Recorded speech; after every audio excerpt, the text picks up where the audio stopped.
Alright, this is a short review for the 8BitDo Ultimate Mini controller.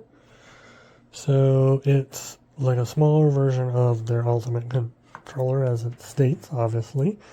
The build quality on this is good. There's like absolutely no squish. And as they say, it's mini. I've got big hands. But you can compare it. I've got the Ultimate, not the Ultimate, I've got the Xbox Series X Elite 2, and there is definitely, even though I believe it's not, technically I think it's like 11% smaller than their regular controller, than their Ultimate, it really does feel much smaller in your hands. I'm not going to be using this as my partner will.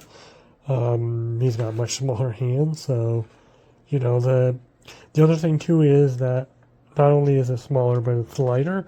So if you're someone who really likes light controllers, this is a good option for you. And the Hall effect joysticks, great. You know, I played it, I tested it on Call of Duty, very smooth. It was a little hard for me. Like, obviously, if you have big hands, don't get this one, get the Ultimate, not the Mini Ultimate. But I just wanted to test all the quality of all the buttons, and just like I said, very smooth but clicky for all the buttons, vibration, everything's good.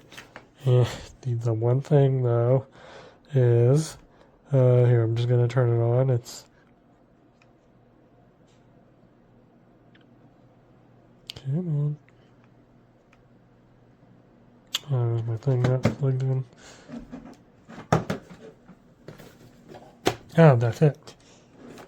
I didn't have it plugged in properly. So this is the this is the lighting effect. As you can see, by default, this is what you get. Like, this is and it's just as bright in real life. I was playing with the lights off, and it was literally doing a flashlight effect. It was casting shadows on the wall and the ceiling from my monitor. But this is really cool. And if you do, I can't do. So it's a really fun effect. I really like this, but it's very bright. You know, I'm glad that you can turn it off like this. But it is really a fun, you know, LED effect. Again, if you could not turn this off, it would be like the worst controller in the world. But as it is, it's a nice fun thing. But I don't think I would have the lights on.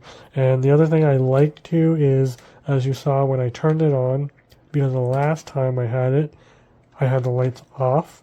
It won't just, like, as soon as you turn it on, blast you with that light, as long as when you turned it off, the lights was off.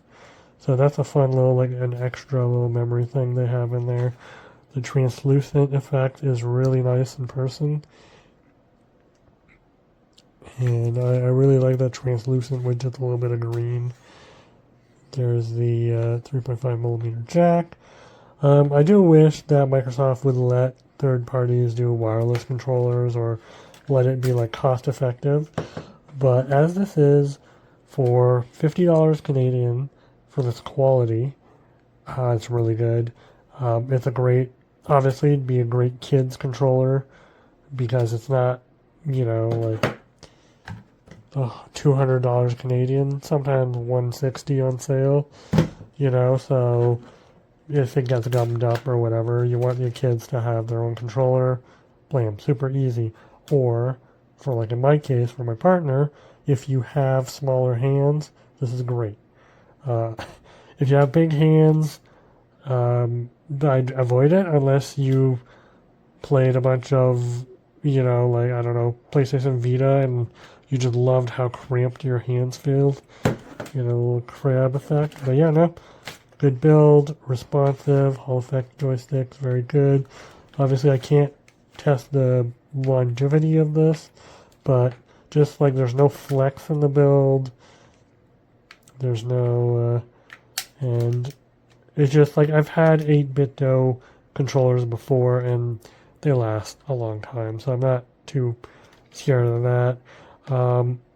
The transparency, I don't know if it's going to yellow over time, but again, for $50, it's a very good quality controller. And again, 8BitDo, I've never had an issue with all of the controllers I've tested or owned from them. So yeah, 5 stars. Whee!